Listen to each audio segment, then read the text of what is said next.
మీ కళ్ళ ముందున డాక్టర్ బాబు 2 కాళ్ళు పనిచేయు, కిడ్నీ కడుపులో ఉంది, వెన్నుముక ఆపరేషన్ జరిగింది, చెవిలో ప్రాబ్లం ఉంది, నా మోకాళ్ళ కింద స్పర్శ ఉండదు, పాదములో పడిపోద్ది, నాకు 2 కాళ్ళు పని చేయకపోయినా, కిడ్నీ కడుపులో ఉన్న బలహీనత అన్నీ ఉన్నా, నేను క్రీస్తు కోసమే పరిగెడుతున్నాను.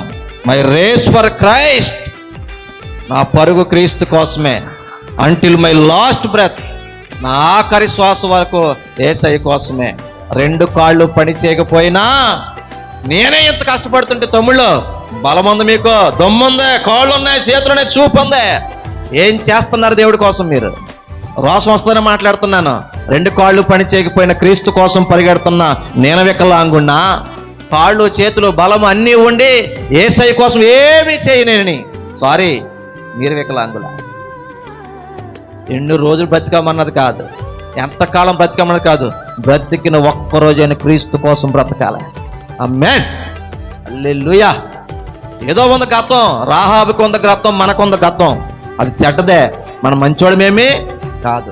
కానీ దేవుడి గురించి విన్న తర్వాత రాహాబు ఆలోచన మారింది, పని మారింది, విధానం మారింది, బ్రతుకు మారిందా లేదా?